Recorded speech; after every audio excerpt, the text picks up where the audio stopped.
ಕರಾಳ ರಾತ್ರಿಯ ದೆವ್ವದ ಕತೆ.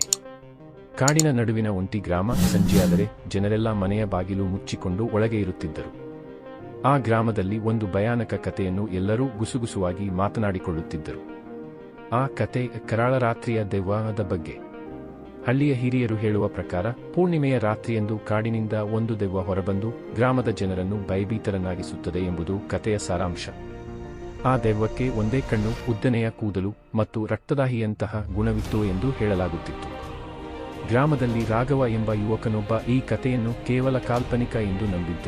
ಅವನಿಗೆ ದೆವ್ವಭೂತಗಳೆಂಬುದು ಕೇವಲ ಮೂಢನಂಬಿಕೆಯ ಭಾಗವೆಂದು ತೋರುತ್ತಿತ್ತು. ಒಂದು ದಿನ ಪೂರ್ಣಿಮೆಯ ರಾತ್ರಿಯಂದು ರಾಘವನ ಸ್ನೇಹಿತರು ಅವನಿಗೆ ಒಂದು ಸವಾಲು ಹಾಕಿದರು. ರಾತ್ರಿಯಿಡೀ ಕಾಡಿನಲ್ಲಿ ಕಾಲಿಡು, ಆಗ ದೆವ್ವದ ಕತೆ ಸತ್ಯವೋ ಕಾಲ್ಪನಿಕವೋ ಎಂದು ತಿಳಿಯುತ್ತದೆ ಎಂದು ಅವರು ರಾಘವನನ್ನು ಕೆಣಕಿದರು.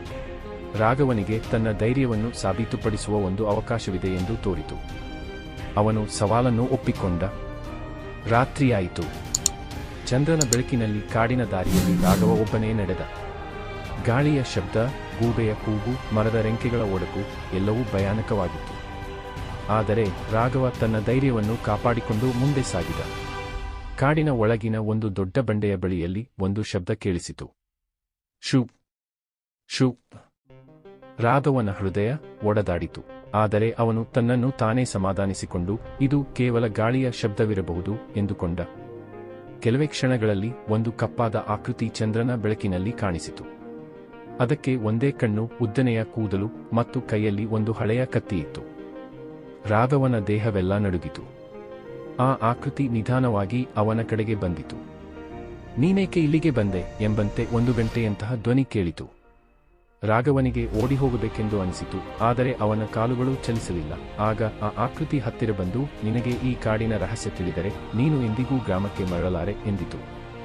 ರಾಘವನಿಗೆ ತನ್ನ ತಪ್ಪಿನ ಅರಿವಾಯಿತು. ಆದರೆ ಧೈರ್ಯ ತಂದುಕೊಂಡು ನಾನು ಯಾವ ದೆವ್ವಕ್ಕೂ ಭಯಪಡೆ ಎಂದು ಕೂಗಿದ. ಆ ಕ್ಷಣದಲ್ಲಿ ಆ ಆಕೃತಿಯ ಕಣ್ಣು ಕೆಂಪಾಗಿ ಬೆಳಗಿತು. ರಾಘವನಿಗೆ ತನ್ನ ಸುತ್ತಲಿನ ಎಲ್ಲವೂ ತಿರುಗುತ್ತಿರುವಂತೆ ಭಾಸವಾಯಿತು. ಮರುದಿನ ಬೆಳಿಗ್ಗೆ ಗ್ರಾಮದ ಜನರು ರಾಘವನನ್ನು ಕಾಡಿನಲ್ಲಿ ಹುಡುಕಿದರು.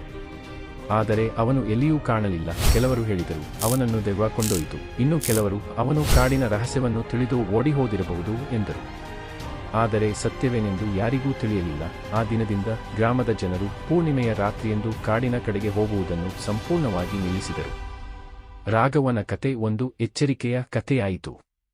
ಕಾಡಿನ ರಹಸ್ಯವನ್ನು ತಿಳಿಯಲು ಯತ್ನಿಸಿದವನಿಗೆ ಏನಾಗುತ್ತದೆ ಎಂಬುದಕ್ಕೆ ರಾಘವನ ಕತೆ ಒಂದು ಉದಾಹರಣೆಯಾಯಿತು. ಕರಾಳ ರಾತ್ರಿಯ ದೆವ್ವದ ಕತೆ ಇಂದಿಗೂ ಗ್ರಾಮದಲ್ಲಿ ಗುಸುಗುಸುವಾಗಿ ಹೇಳಲಾಗುತ್ತದೆ ಮತ್ತು ಯಾರೂ ಆ ರಾತ್ರಿಯಂದು ಕಾಡಿನ ಕಡೆಗೆ ಹೋಗುವ ಧೈರ್ಯ ಮಾಡುವುದಿಲ್ಲ.